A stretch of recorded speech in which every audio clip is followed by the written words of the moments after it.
Sometimes in life, the most ordinary things hide the most horrifying secrets. A devoted wife, a charming husband, a young child.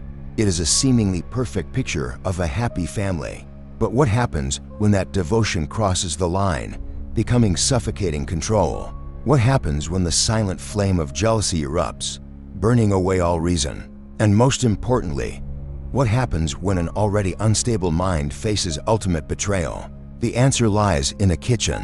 It lies in the dishes served and in a truth that, when revealed, shocked an entire society. We believe tonight's story will offer deep, yet haunting insights. So please like and share so more people can know, and subscribe to the channel.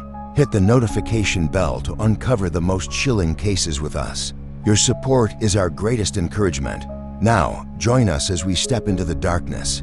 This is a place where love and hatred intertwine, where life and death are separated by a single, mad thought. The tongue of Annie lightly traced the edge of the pristine white porcelain bowl.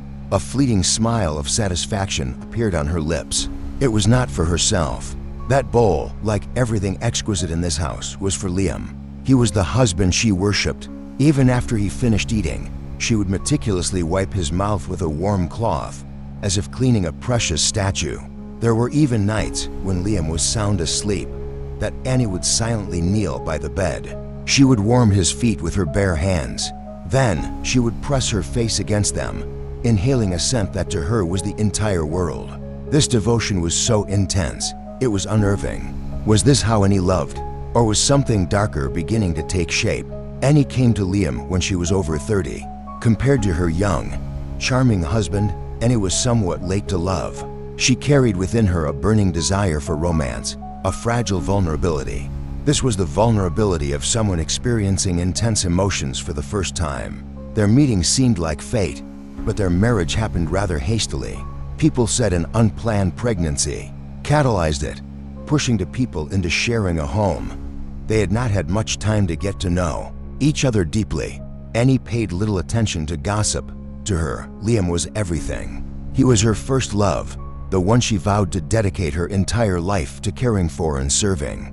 The care of Annie for Liam surpassed anything one could imagine from a wife. Every morning, she woke very early. She would prepare elaborate breakfasts, selecting each dish according to the taste of her husband. When Liam left for work, she stood at the door, watching him go. Her gaze lingered until he was out of sight. In the afternoon, she would wait at the door again. Her heart would flutter at the distant sound of his car. She personally ironed every shirt. She meticulously organized his belongings to an obsessive degree. Even when Liam went to the bathroom, Annie might wait outside, holding a towel ready, just to ensure her husband was always most comfortable. These actions initially might have made Liam feel cherished, but gradually they began to cast an indescribable, suffocating feeling over him. He felt the care, certainly, yet it was excessive to detailed. It was as if his every movement, every breath was under his wife, her control. The peak of this strange care was perhaps the detail about Liam, his own special bowl. At home, he always had a separate set of dishes. Annie guarded these like a treasure. This could be understood as a way of showing respect. However, on one unique occasion, Liam managed to persuade his wife to dine out with colleagues. It was at a fancy restaurant. Annie reluctantly agreed. Amidst the cheerful, noisy atmosphere, as everyone was toasting, Liam suddenly froze. He saw Annie silently pull out his special bowl from her handbag. She explained in a calm voice that restaurant food was not hygienic. She said she only wanted what was best for her husband, for his health. The astonished, somewhat pitying stares from his colleagues focused on Liam. He wished the earth would swallow him. This behavior was not merely excessive care. It revealed something abnormal, an obsessive control, owing steadily in Annie, in her mind. Did this devotion truly stem from pure love, or was it an invisible thread, woven from insecurities and a possessive desire, a desire that was tightening, not only round Liam, but also round Annie, around her own life? Was this extreme devotion the first sign of a silently forming tragedy? And how would Liam react to love that was gradually turning into a burden? The incident with the private bowl at the company party was like a small oil stain, but it had begun to taint the relationship of Liam and Annie. Though Liam tried to be understanding towards his wife, he could not help but feel ashamed. He felt awkward in front of his colleagues.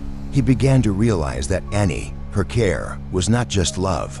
It was also a manifestation of possessiveness, an obsession with control that suffocated him. From then on, he minimized Annie, her participation in company gatherings. He made various excuses. Sometimes it was busy work. Sometimes it was a meeting unsuitable for women. Annie, though she said nothing, her disappointment was clear on her face. She felt as if she was being pushed out of her husband, out of his world. It was a world she yearned to belong to be the center of. The invisible cracks grew larger. During the rare occasions Annie appeared with her husband at less important events, the flame of jealousy within her began to flare uncontrollably. If any female colleague approached Liam to talk, even just about work, Annie would openly show her displeasure. Her eyes were sharp and scrutinizing, as if that woman was trying to steal her treasure. At home, small quarrels began to erupt. Annie would cry, accusing her husband. She claimed he was hiding something, that he was deceiving her. Liam was initially patient, explaining, but then he too became tired. He felt helpless against his wife, against her baseless jealousy. He did not understand why Annie, why her love, had become so heavy, so negative. The house, once a home, was now often shrouded in an atmosphere of tension, of suspicion. Things worsened after Annie gave birth to their first son, Leo. The chubby, adorable child should have been a bond, strengthening their marriage. Instead, Leo inadvertently became a new object for Annie. For her morbid jealousy, she began to feel that Liam no longer dedicated all his time, all his attention, to her. Before, he had to share his affection with Leo. He had to care for the child, play with the child. In Annie, her eyes, that meant her husband, his love for her, had been divided. It had faded. She blamed Liam. She said he was not as close, not as affectionate as before. She was jealous of her own child. This was a clear sign that Annie, her psyche, was becoming increasingly unstable. Selfish love, wanting complete possession of the other person, was gradually turning Annie into someone else. She was becoming someone even Liam began to find strange and frightening. The fire of jealousy not only burned Annie, not only her reason, it began to creep in, poisoning even sacred maternal love. When a mother starts to see her own flesh and blood child as a rival, as an intruder into her private happiness, that is when moral and psychological boundaries begin to break. What would happen next in this family? A family already full of cracks. Would Liam realize the severity of the problem, or would he continue to suffer in silence? Annie, her selfishness did not stop at her relationship with Liam or with her little son. It spread. It encompassed how she treated those around her, especially her parents-in-law. When Liam's parents occasionally visited their son and grandchild, Annie maintained a polite facade, but her real concern, it revolved only around Liam. During meals, she focused only on cooking dishes her husband liked. She served him food, completely ignoring the tastes or preferences of her parents-in-law. She even prepared separate, beautifully arranged portions for Liam. Meanwhile, other dishes on the table were somewhat meager. Annie, her world, it seemed to contain only one person. That person was Liam. Everything else, including close family ties, became secondary. They faded. Parallel to her obsession with controlling her husband, another terrifying contrast began to emerge in Annie. This was her neglect of herself. While she meticulously cared for Liam, down to the smallest detail, her own appearance became increasingly unkempt, uncared for. She became lazy about bathing. Her body often exuded an unpleasant odor, so much so that Liam had to remind her many times.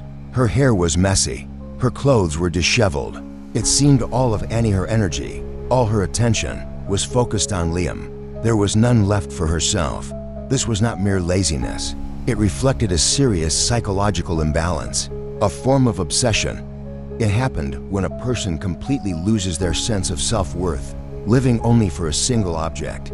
Annie, her physical passion also became frightening. She often had excessive actions. She might suddenly lunge at him, kissing him dozens of times. This often made Liam feel suffocated and uncomfortable, rather than happy.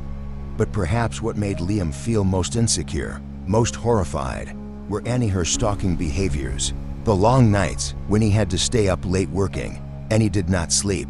She sat silently in a corner of the room. Her eyes were fixed on her husband, on his back. She said nothing. She just sat there, watching him work, for hours. That gaze, initially, might have been concern, but gradually it became obsessive. It made Liam feel constantly watched. His every move, it seemed, did not escape his wife, her surveillance. There were even times she waited until Liam was sound asleep. Then she would quietly come to the bedside, sitting and staring at his face for hours. Her silent but constant presence created a tense, heavy atmosphere. Liam felt like he was living in an invisible prison, a place where all private space was violated, a place where the jailer was none other than the wife he once loved. Her obsession grew, increasingly out of control. How much longer could Liam endure this suffocating life? Would he find a way to escape the invisible cage? A cage Annie was tightening day by day. Or would he accept his fate, sinking gradually into the darkness of control? A life suffocated, controlled down to every breath, made Liam feel increasingly tired and desperate. He longed for an escape. He craved a bit of fresh air to breathe, a moment to be himself. And then an event occurred. It pushed her sickness to a new level. It was also the last straw. Thuk Dai Liam Tcman Mat Kanji Jiang Tai Lai.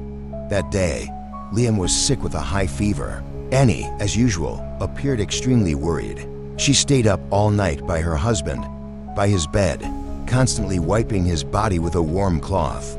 This devoted care, if from a normal wife, would have moved her husband. But with Annie, it transformed into a bizarre, horrifying act. Late at night, while Liam was delirious from fever, Annie silently pulled down his pajama pants. She stared intently at her husband, at his genitals. Then, she suddenly smiled to herself. It was a strange, eerie smile. Liam, despite his fever, sensed something unusual. A chilling sensation ran down his spine. This act, though fleeting, was deeply etched in his mind. It left a vague, unbearable fear. Unable to bear the suffocating life and his wife her increasingly bizarre behaviors any longer, Liam sought a mistaken release: infidelity. His partner was Tina Chen. She was a young, beautiful, and vibrant intern, newly joined at the company. Tina Chen was like a breath of fresh air in Liam's gloomy life. With her, he felt alive again.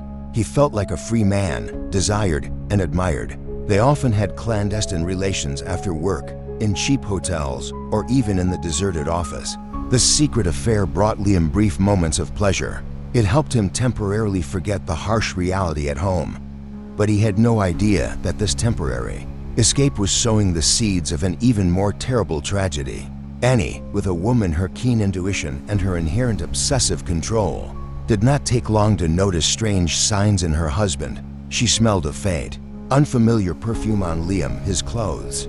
When he returned home, his attitude was also more unusual, somewhat furtive, secretive. This was especially true when Annie, as part of her morbid, self-formed habit of cleaning her husband, including touching his genitals, noticed his evasive reactions. He was no longer natural as before. Suspicion rose in Annie, in her heart, like a storm. She questioned him insistently, but Liam flatly denied it. He tried to cover up, but his clumsy lies only made Annie more convinced she was being betrayed. The intuition of a wounded woman, especially one sinking into morbid obsessions, is like a wounded animal. It is ready to do anything to protect its territory. Would her intuition lead her to the painful truth?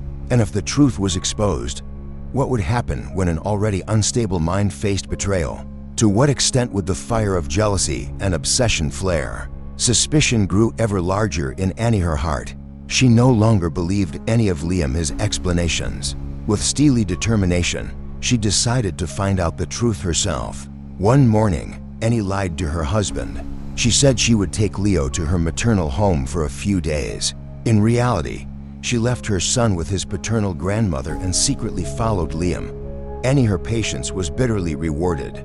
That afternoon, from a hidden corner near her husband his company. She witnessed it. She saw Tina Chen, the young intern she had glimpsed a few times, get into Liam's car. Annie, her heart felt as if someone had squeezed it. All her suspicions, all her fears, had now become reality. The car drove away, carrying the husband she loved, and her entire world collapsed. That evening, when Liam returned home, he had no idea a terrible storm of rage awaited him. Annie, with eyes red from crying and anger, blocked her husband at the door. She could no longer maintain her usual composure. Questions, accusations, reproaches poured out like a torrent. She smashed things. She screamed in despair.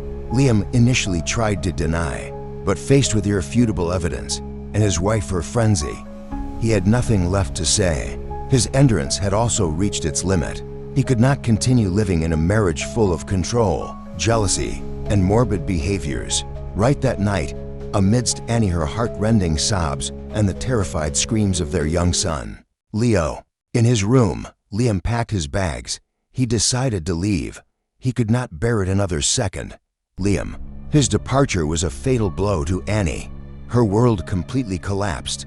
The man she worshipped, the one to whom she had dedicated everything, had left her. Annie broke down completely. She did not eat. She did not drink. She did not bathe. Her hair, already unkempt, became even more tangled and messy. She sat huddled in a corner of the house. Her eyes were lifeless, vacant. Her son Leo, who was used to his mother her somewhat excessive care, was now completely neglected. The boy, his cries of hunger, cries of fear, echoed in the cold house. But Annie seemed to hear nothing anymore. She was immersed in pain, despair, and resentment. The once consuming love had now turned to bitter ashes. All her efforts to hold on, all her devotion, had become meaningless. When love turned to hatred, when devotion was met with betrayal, what remained in the soul of a woman who had gambled everything on love? Would Annie accept defeat, sinking into the darkness of despair? Or was a darker intention, a monstrous revenge plan, beginning to brew in her completely out-of-control mind? The days after Liam left were hellish for Annie. She tried to hold on, in vain. Annie, tremblingly, dialed Liam his phone number. Her voice was weak, filled with tears. She begged him for forgiveness. She begged him to return. But in response, she only received cold, decisive refusal. Liam was too tired, too scared of his wife, of her true nature. In desperation, Annie called her mother-in-law Mrs. Lamb. She cried, poured out her suffering, begged her to persuade her son. Mrs. Lamb, though she pitied her daughter-in-law and grandson, felt helpless in the situation. She did call Liam. She tried to persuade him to reconsider, but his determination was too strong. All doors seemed to have slammed shut in Annie her face. Final despair enveloped her mind.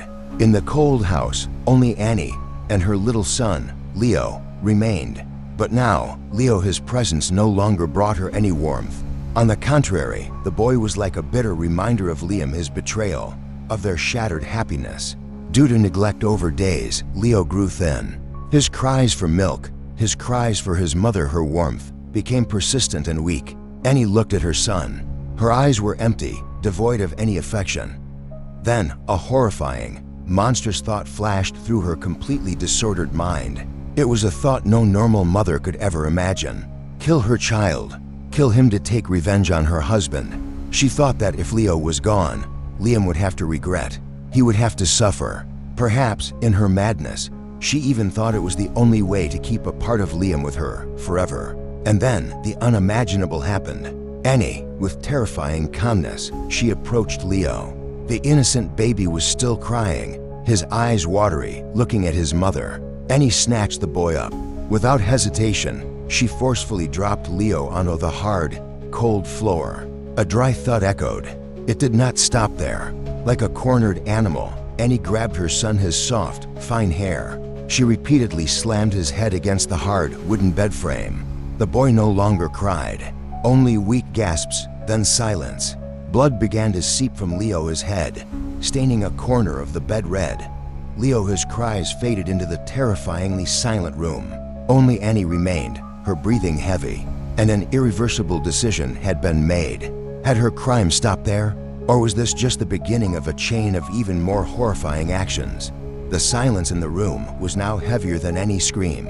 Annie had taken the life of her own child with her own hands. But would her madness stop, or would the darkness in her soul lead her to actions far beyond all human limits? After murdering Leo, Annie showed no signs of panic or remorse. On the contrary, an icy calmness enveloped her. It seemed the brutal act had just unleashed some dormant demon in her soul. She looked at her son, his small, lifeless body on the floor. Then, she silently carried his body to the kitchen. The kitchen, where she once prepared lavish meals for Liam, was now about to become the scene of an even more gruesome crime. With a sharp kitchen knife, Annie began an unimaginable task.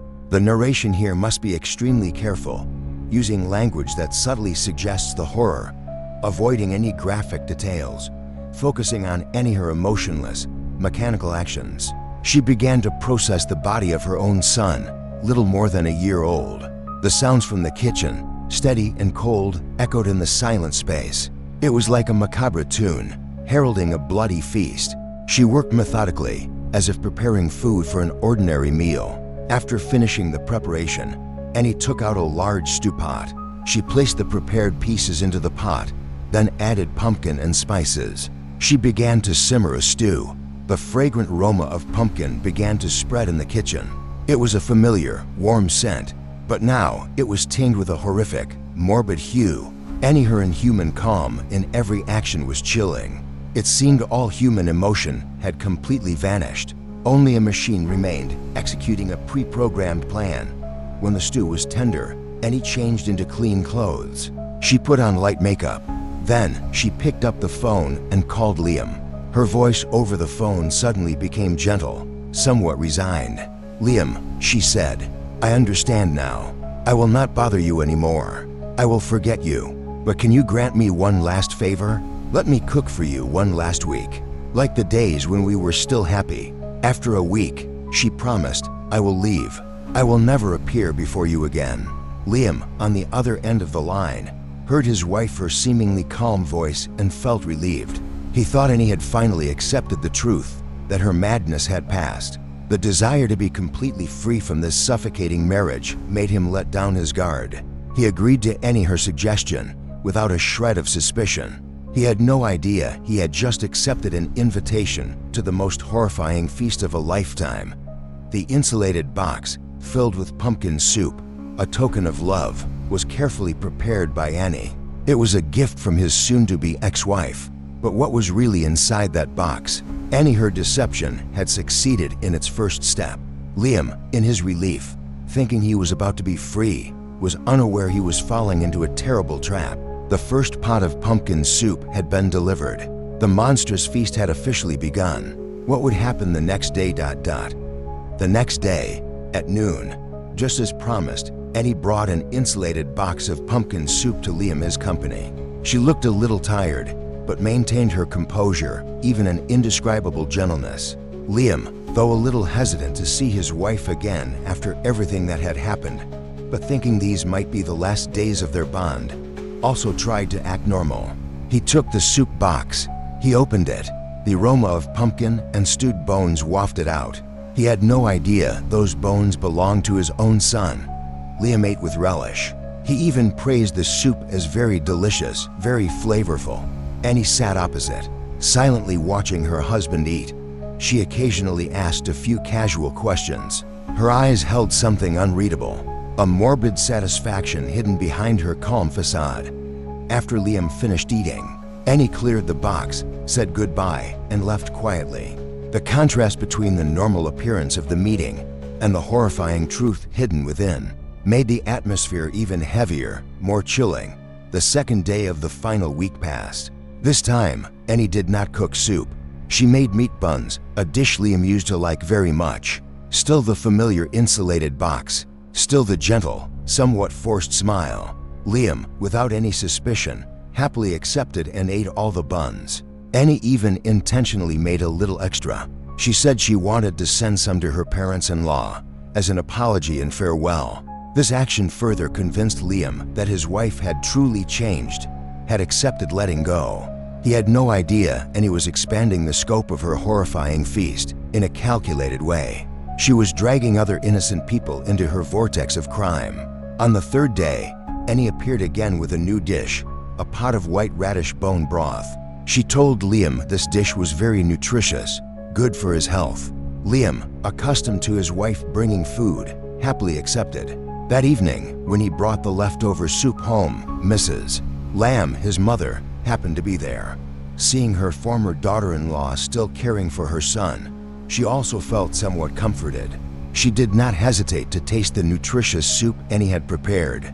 Both Liam and Mrs. Lamb had no idea they were eating their own flesh and blood. They were abetting an unforgivable crime. The narration here needs to emphasize the naive trust of the victims, completely contrasting with Annie her cunning cruelty. Each dish delivered, each compliment returned. Annie was like a diligent chef, meticulously preparing for an elaborate feast. A feast where the main ingredients were pain, hatred, and crime. 3 days had passed, 3 days of meals stained with sin. Annie was weaving a perfect play, concealing the horrifying truth with loving dishes. Would anyone notice anything unusual? Or would this play continue until Annie her ultimate goal was achieved? What was that goal? Annie her morbid cycle continued regularly on the 4th and 5th days. She acted like a devoted, diligent wife to the very end. One day, fragrant betel leaf rolls. Another day, golden crispy spring rolls. Each dish was meticulously prepared by Annie. She was careful, from selecting the ingredients which were, in fact, the remaining parts of Leo his body to the way she cooked and seasoned them. She worked mechanically, without any emotion, as if performing a predetermined ritual. Annie her unbelievable patience and cruelty were reflected in every small detail. She ensured no trace of the crime was exposed. No one could suspect the true origin of those delicious meals. The small kitchen, once a symbol of love and care, had now become a slaughterhouse, a place for processing unspeakable things. During these days, signs of Annie her psychological instability began to show more clearly, even though she tried to hide them. When she was alone in the empty house, Annie would occasionally mumble to herself. She talked to her son, in her imagination. She told him what had happened, how he would soon be with his father, forever. These were signs of a split personality, of Annie her mind having completely sunk into delusion. She could no longer distinguish between reality and illusion. Leo his ghost seemed to still linger in the house, in the twisted mind of the mother who had killed her own child. Annie her outward calm was just a thin veneer, covering a soul that was utterly rotten. As for Liam, he still knew nothing of his wife her terrible plan. He only felt a slight unease at Annie her bizarre calmness. A woman who had just experienced the shock of being abandoned by her husband could so quickly regain her spirits. She could even happily cook for her ex-husband every day. That was indeed a bit unusual. However, Liam quickly dismissed these fleeting suspicions. He assumed Annie had finally accepted the truth, had found peace, or perhaps, deep down, he did not want to face any more trouble. The desire to be completely free from this marriage had blinded him. It made him complacent, unguarded. He just wished for this final week to end quickly. Then he could start a new life, without Annie, without control, without obsessions. 5 days had passed, 5 days of deception and meals stained with blood. A false peace enveloped everything. But it was only the silence before a terrible storm was about to hit. Would Liam realize anything unusual before it was too late? Or would he continue to be a puppet in the monstrous play Annie was directing? The 6th day of the fateful final week finally arrived. Unlike previous days, today Annie did not bring food to Liam his company. Instead, she called him. Her voice was seemingly calm, but it hid a strange, indescribable quality. "Liam," Annie said, "today is the last day. I have a little surprise for you. Come home for dinner, okay? I have prepared everything. After tonight dinner, I will leave, as promised." Liam heard his wife her somewhat cheerful tone and felt genuinely relieved. He thought everything was finally about to end smoothly. He happily agreed. He even enthusiastically invited his own parents to come over for a farewell dinner with their daughter-in-law. He had no idea that invitation would lead his entire family to a horrifying scene, a truth no one could imagine. That evening, Liam and his parents arrived at his apartment. When the door opened, An indescribable, strong, foul stench assailed their nostrils. Annie had clearly tried to clean and spray air freshener to conceal it. The atmosphere in the house became heavy, suffocating, signaling something ominous. In the middle of the living room, Annie was sitting there. She wore a new dress. Her face was carefully made up. A bizarre, ghostly smile was on her lips. Her eyes glittered, frighteningly. Liam and his parents felt something was wrong. A vague unease began to invade their minds. The narrator voice now needs to create a tense, suspenseful atmosphere like a bomb about to explode. And then, that bomb truly exploded. Annie, with the smile still on her lips, spoke in a steady voice. But her every word was like a knife, stabbing straight into the hearts of those present. "Where are we?" she said, her eyes fixed on Liam. "It does not want to leave you. It wants to be near you forever." Then, she slowly pointed towards the large pot, still on the stove. "Did you enjoy your meals these past few days? Did father and mother find them to their taste? It was all Leo. His flesh, his bones. I cooked it all for everyone to eat." Annie, her horrifying, maniacal laughter echoed, tearing through the silent night. The terrible truth was revealed in a cruel, naked way. Mrs. Lamb, Liam, his mother, could not bear the immense shock. She screamed and fainted on the spot. Lamb, his father, was stunned, speechless. He could not believe what he had just heard. And Liam, he seemed petrified. Then, he suddenly rushed towards the steaming pot on the stove. His hands trembled as he opened the lid. What was inside that pot? What scene awaited Liam? The truth had been exposed. But was this the end of the nightmare? Or just the beginning of hauntings that would last forever? Immediately after Annie, her horrifying confession, the small apartment plunged into utter chaos. Liam, his piercing screams as he saw what was inside the pot. Lamb, his sobs as he tried to rouse his wife. The sound of things breaking as Liam, in a frenzy, began to smash things. That chaotic sound echoed throughout the apartment complex. Neighbors could not help but notice, suspecting something was terribly wrong. They hurriedly called the police. In just a few minutes, police officers had arrived. They broke down the door and rushed in. The scene inside the apartment stunned even the most seasoned police officers. Annie was arrested on the spot. She did not resist. She just sat there, sometimes laughing maniacally, sometimes sobbing uncontrollably, constantly muttering nonsensical things. The narration speed here needs to be fast-paced, recreating the urgency and chaos of the situation. Investigator Lee, a middle-aged man with many years of experience handling complex cases, was assigned to lead the investigation with his team. Mr. Lee began the crime scene examination.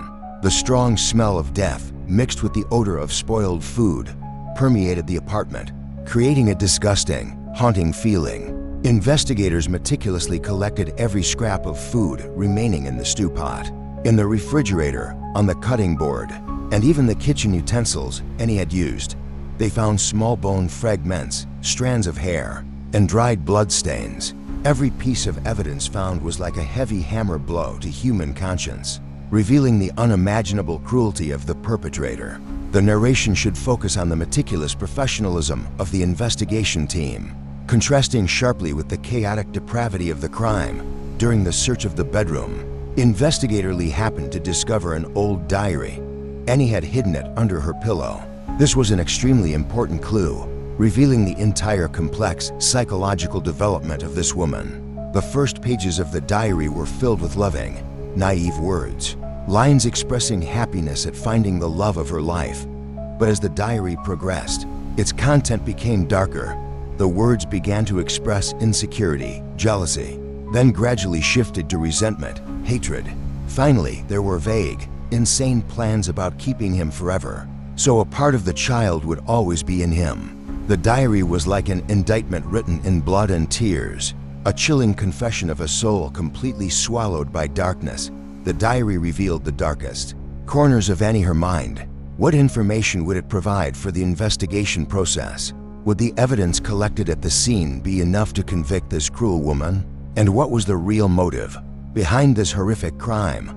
After her arrest, Annie was taken to the police station for interrogation. Initially, she was completely silent.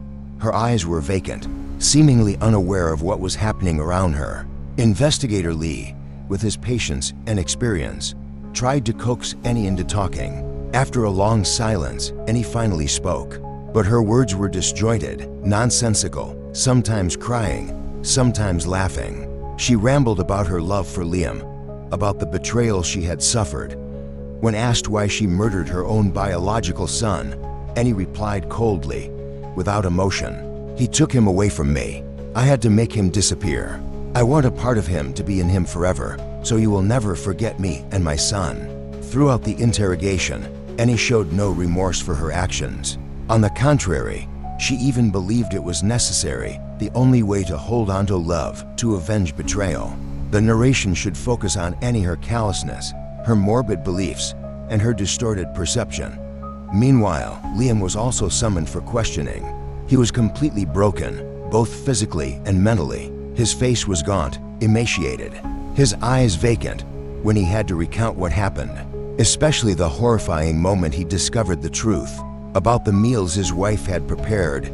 Liam could not control his emotions.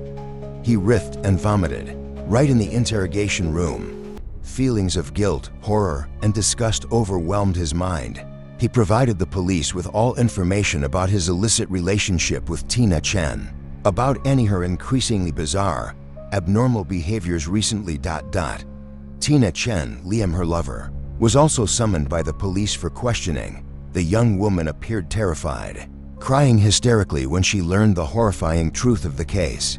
Tina admitted to the illicit relationship with Liam, but vehemently denied knowing anything about Annie, her monstrous actions. She was just a third party, unwittingly drawn into a family tragedy, a tragedy for which she had to bear severe emotional and reputational consequences. The fate of the third party in this tragedy is also worth pondering.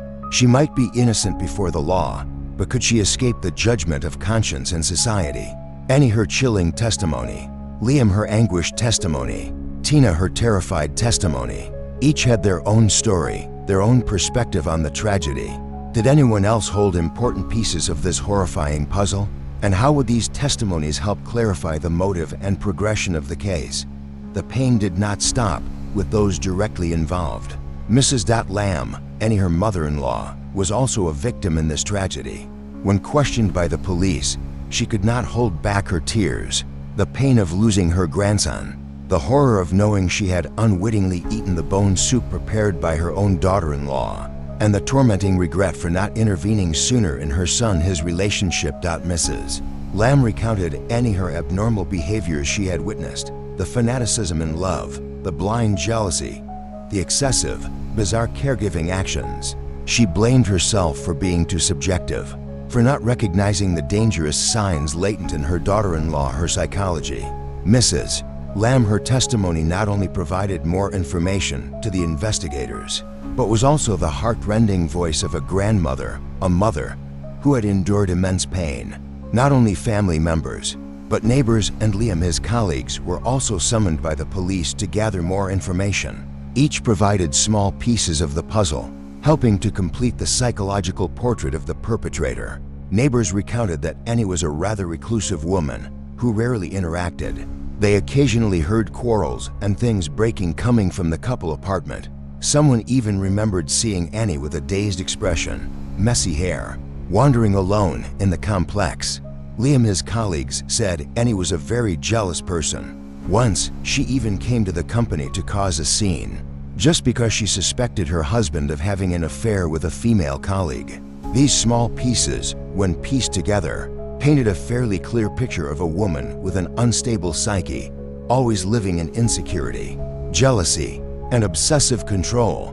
Besides witness testimonies, investigators also analyzed data from both Annie and Liam, their mobile phones. Call history and text messages revealed many more important details about the progression of their relationship. Annie, her messages to Liam became increasingly desperate, pleading, then shifted to threats and mental harassment when she felt ignored. Conversely, Liam, his messages showed his indifference, avoidance, and even fear of his wife for persistence. This digital evidence was like a slow-motion film, replaying the escalating tension between the two, leading to the tragic, unavoidable outcome. the pieces from family, neighbors, colleagues, and even electronic data were gradually fitting together, revealing a complex and frightening psychological picture of the perpetrator. But how would society outside react to a heinous crime that surpassed all human imagination? Would there be any sympathy for a sick soul, or only condemnation and outrage? Immediately after the first information about the case of a mother killing her son and cooking him for her husband was revealed, a media and public opinion storm erupted across the country. News websites, television channels continuously updated information, publishing articles with shocking, sensational headlines. Images of Annie, with her ghostly smile and vacant eyes, spread like wildfire on social media. The case quickly became the hottest topic of discussion, attracting widespread public attention. The power of media and social networks pushed the incident to the peak of attention, making it one of the most shocking criminal cases in the history of Chinese crime. The reaction of the online community was extremely diverse and complex. Most of the public expressed extreme outrage at Annie's inhuman, depraved behavior. They demanded the law punish the perpetrator most severely, even eliminate her from society.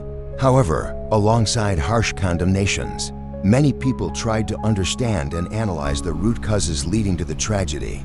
They argued that the husband's carelessness and irresponsibility, societal pressures weighing heavily on women, and especially unaddressed mental health issues, were factors that contributed to pushing Annie to the brink. Some even condemned both Liam and Tina Chen, arguing they also bore partial responsibility for this tragedy. Public opinion was strongly polarized, creating endless debates on online forums. Faced with exceptional public interest, many psychological and sociological experts also weighed in, offering in-depth analyses of the case. Experts suggested Annie might have suffered from one or more severe mental disorders, such as narcissistic personality disorder, obsessive-compulsive disorder, or untreated postpartum depression. They also analyzed the negative impacts of distorted traditional values, misconceptions about love and marriage that led Annie into a state of possessive, morbid obsession. These professional analyses helped the public gain a more multifaceted, deeper understanding of the case, not just stopping at superficial outrage, but also touching upon pressing issues of modern society. Amidst the media storm and conflicting public opinions, would justice be served soberly and objectively? How would her fate be decided before the court, when her criminal behavior was undeniable, but her psychological state was a complex factor, needing consideration? Given the particularly serious nature and her abnormal behaviors, the investigating agency decided to send her for psychiatric evaluation. This was an important step, not only to clarify the defendant's mental health status, but also to directly influence the determination of criminal responsibility and subsequent sentencing. The evaluation results showed Annie suffered from severe narcissistic personality disorder, accompanied by obsessive-compulsive disorder and clear signs of untreated postpartum depression. Experts concluded that at the time of the crime, Annie had lost the full ability to comprehend her actions, as well as the ability to control herself. However, importantly, despite her unstable mental state, Annie still possessed a certain degree of criminal responsibility, not a complete lack of civil capacity. This was a crucial legal detail that could create an unexpected turn in the trial, affecting the sentence Annie would face. With the psychiatric evaluation results in hand, her defense lawyer team began to build their legal strategy. They focused on emphasizing their client's unstable mental state, arguing Annie was a victim of illness, of severe psychological pressure. Her husband's betrayal was seen as the last straw, a final shock that pushed Annie, a woman already with underlying psychological issues, into a state of intense agitation. No longer able to control her actions, the lawyers tried to build an image of a pitiable woman, driven into a corner, acting in a fit of madness, not due to a cruel nature. Their goal was to mitigate her charges, asking the court to consider mitigating factors for a more lenient sentence. On the opposing side, the prosecution had a completely different view. They did not deny the psychiatric evaluation results, but emphasized that despite her psychological problems, her criminal behavior was extremely heinous, calculated, and premeditated. The act of killing, dismembering, then planning meals to deceive her husband and his family for several consecutive days showed a cunning cruelty, not merely an impulsive act in a fit of madness. The prosecution argued Annie still had to bear the highest responsibility for her crime and requested the court to apply the strictest sentence according to the law to ensure deterrence and justice for the victim. The legal battle between the two sides promised to be extremely tense and complex. This was not just an ordinary criminal case, but also a tragedy of human psychology. On one side was the effort to seek sympathy, leniency for a soul considered sick and pitiable. On the other was the demand for strict punishment for an unforgivable, heinous crime. Which way would the scales of justice tip? Annie, her trial was about to begin, and the whole society was holding its breath, waiting. The day of Annie, her trial attracted extraordinary public attention. The atmosphere inside and outside the courtroom was extremely tense. Hundreds of curious onlookers, along with numerous reporters, gathered very early to follow the historic trial live. When Annie was led into the courtroom, all eyes were on her. Annie appeared with a sometimes lucid, sometimes dazed expression. Occasionally, a vacant smile flickered on her lips, making those present shudder. She looked haggard, emaciated, completely different from the gentle, composed woman many once knew. The trial began with the examination of witnesses. The first to be called was Liam, the defendant, her husband. He stepped onto the witness stand, looking gaunt and broken, his voice trembling and intermittent. Liam recounted his entire life with Annie, from the happy early days until their relationship gradually became suffocating due to his wife, her control and morbid jealousy. He did not shy away from admitting his mistakes, having an affair, contributing to pushing Annie into despair. But when he had to recount the final days, the horrifying meals, and the moment he discovered the terrible truth, Liam could not control his emotions. He broke down sobbing, his voice choked with pain and disgust. He affirmed that despite his faults, he could never forgive Annie her cruel, inhuman actions. The painful confrontation between two people who were once husband and wife, now on opposite sides of a tragedy, made the courtroom atmosphere even heavier. Next, Mrs. Lamb, Liam, his mother, was called to testify. The pain of losing her grandson, the horror of knowing she had unwittingly become part of a monstrous feast, were still evident on the unfortunate woman, her face. When she had to recount eating the bone soup prepared by Annie herself, Mrs. Lamb could not bear it and fainted in court. Medical staff had to intervene to care for her. Mrs. Lamb, her testimony, though interrupted by tears and pain, provided more concrete evidence of Annie, her cruelty and cunning. The pain of a mother, a grandmother, was vividly portrayed before the court, causing everyone present to feel sorrow and indignation. The first testimonies at the trial were soaked in tears, horror, and even remorse. But that was only the tip of the iceberg.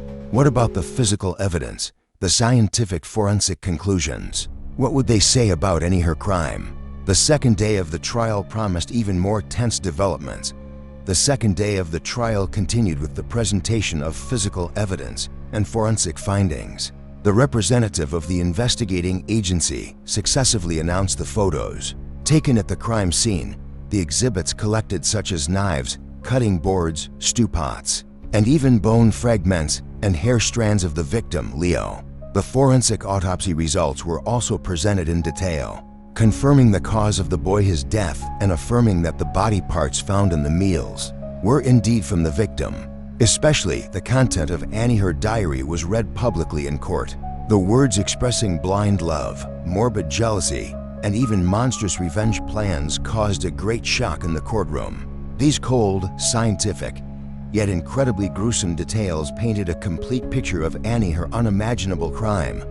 After the presentation of evidence, the trial moved to the heated debate between the defense lawyer and the public prosecutor. Annie, her lawyer, once again emphasized their client's unstable mental state, arguing she acted in a state of loss of control due to the effects of illness and immense psychological shock.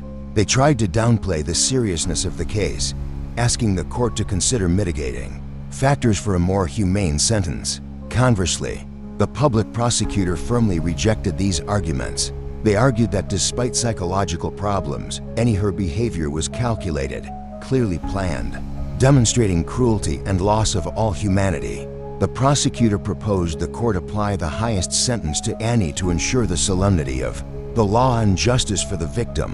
The legal battle between the two sides was extremely tense. Each side presented sharp arguments and evidence to defend their views. Finally, after a lengthy debate, Annie was allowed to make her final statement before the court. Contrary to many predictions, she showed no remorse or repentance. With a strange smile still lingering on her lips, or sometimes vacant, empty eyes, Annie spoke in a steady voice, repeating her haunting words. "I just want him to be mine, forever.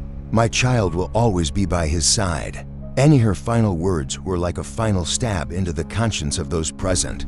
It once again affirmed the stubborn, morbid, distorted perception of this woman. It was not just a confession, but also a challenge to justice, to basic human moral values. All evidence and testimonies had been presented. The trial recessed for deliberation. The entire courtroom was silent, awaiting the final verdict. What sentence would be pronounced for this unspeakable crime? Would justice be fully served? After many hours of tense deliberation, the judging panel finally delivered its verdict. The atmosphere in the courtroom became thick.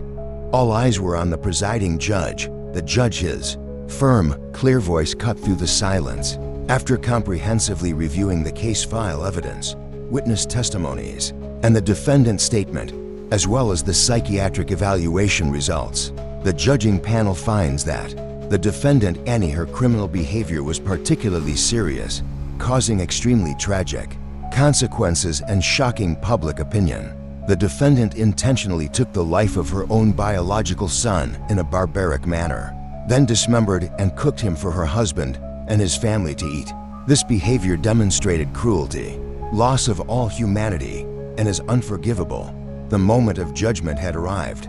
The court sentenced the defendant Annie for murder, with aggravating circumstances including the barbaric, inhumane nature of the crime, and taking advantage of the victim's defenselessness as a child. Regarding the sentence, after considering aggravating and mitigating factors, especially the defendant's mental state at the time of the crime, as stated in the evaluation results, the judging panel decided to sentence the defendant Annie to life imprisonment. At the same time, the court also required the defendant to undergo mandatory psychiatric treatment throughout her sentence. The sentence, although not the death penalty as many had hoped, was still a severe punishment.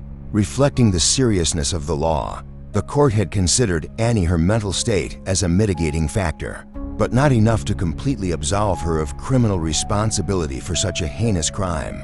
Immediately after the verdict was announced, mixed reactions erupted in public opinion. Many argued that life imprisonment was too lenient compared to the horrific crime Annie had committed. They believed such a cruel perpetrator deserved the highest punishment, death, to be completely removed from society. However, quite a few opinions suggested the sentence was appropriate. Having considered the defendant's illness, they argued Annie was not only a perpetrator, but also a victim of unaddressed psychological issues, societal pressures, and her husband his indifference. The case once again fueled endless debates about the complexity of justice, the fine line between crime and illness, between punishment and compassion. Would any verdict truly satisfy everyone in a case so full of tragedy and horror? The verdict had been delivered. A chapter of the case was closed before the law. But was that the end of all the pain, the obsession it had caused, or was this just the beginning of days of torment, regret, and wounds that would never heal in the souls of those left behind? A small but important detail that psychologists might analyze further after the trial. Annie, her obsession with keeping and merging could stem from deep childhood traumas or an extreme fear of abandonment, something the trial might not have fully explored. Many years passed since the verdict was announced, but the aftershocks of the case, the ghost of love and the bone stew, still lingered, gnawing at the lives of those involved. Annie served her sentence in a special prison, combining detention with mandatory psychiatric treatment. She was closely monitored by doctors, given regular medication. However, the obsessions and morbid beliefs seemed deeply ingrained in her subconscious, difficult to completely erase. Occasionally, Annie still sat alone, muttering to herself, writing letters that were never sent to Liam, letters still containing a distorted love and extreme possessiveness. Her life within the four walls of the prison was a repetitive, hopeless cycle with no future, only a dark past and an empty present. Liam's fate was no better. After the horrifying shock, he completely broke down. Post-traumatic stress disorder, PTSD, tormented him day and night. Nightmares, gruesome images of the final meals, of his son, his body, haunted his mind. Liam lost his job, lived a reclusive life, withdrawn from society. He was obsessed with guilt, tormented by his indifference, his irresponsibility, that contributed to the tragedy reaching its peak. He never visited Annie in prison. He did not want to hear any information about her anymore. Occasionally, people saw Liam quietly visiting Leo his grave, standing there for hours, without a word, only silent tears falling. The price of indifference and sin Liam had to pay was too high. The Lam family, Liam his parents, also did not escape the vortex of tragedy. The pain of losing their grandson, the shame and humiliation before public gossip, made it impossible for them to continue living in their old place. They decided to move elsewhere, hoping to forget the painful past. Mrs. Lam, her health deteriorated increasingly after the immense shock. She lived in torment and regret, believing she was also partly to blame for not recognizing her daughter-in-law, her abnormalities sooner. And Tina Chen, the third person in the story, though not criminally responsible, her life and career were also severely affected. She carried a sense of guilt, fear, and obsession about what had happened. The indirect victims of the case each carried scars that would never heal, lives forever changed, shattered by an unimaginable crime. Time may pass, but the pain and obsession remained. But can we, outsiders, learn any lessons from this terrible tragedy, so that similar tragedies never happen again? The case of the Ghost of Love and the Bone Stew is not just a simple criminal story. It has become a classic case, a chilling warning about the hidden dark corners of the human psyche, about the dangers of extreme love, morbid jealousy, and the neglect and underestimation of mental health issues. The case exposed an alarming reality. In modern society, where life pressures, lack of emotional management skills, and indifference to signs of mental instability can lead to disastrous consequences. Annie, her tragedy is not just her own story, but also a mirror reflecting pressing issues, a gap in awareness and behavior of an entire community. Looking broadly, the case also raises profound reflections on the invisible pressures society, especially in many East Asian cultures like China, places on women in marriage. The concept of having to sacrifice, to devote oneself entirely to husband and children, sometimes pushed to extremes, can inadvertently create enormous psychological burdens. When expectations are not met, when love is not built on a foundation of respect, understanding, and equality, it can easily morph into possessiveness, control, and ultimately, destruction. The case once again emphasizes the importance of early recognition of signs of mental illness, the necessity of timely and appropriate intervention, as well as the role of family and community in supporting those facing mental health difficulties. The story of the Ghost of Love and the Bone Stew closes, but the questions it raises will resonate forever. We have witnessed a love that began with devotion, but ended in an unforgivable crime. We have seen the fine line between care and control, between love and obsession, between reason and madness. The Ghost of the Bone Stew will haunt us for a long time, not only because of the brutality of the act, but also because of the cautionary messages it carries. Are we sober enough to recognize dangerous signs from those around us and even from ourselves before it is too late? Can love, when not illuminated by reason, respect, and compassion, become such a terrifying weapon of destruction? These are questions each of us needs to find answers to, so that the tragedy of Annie, of Liam, of little Leo never repeats. Ladies and gentlemen, listeners, our haunting story ends here. Thank you for listening. We hope to see you again in the next Case Files.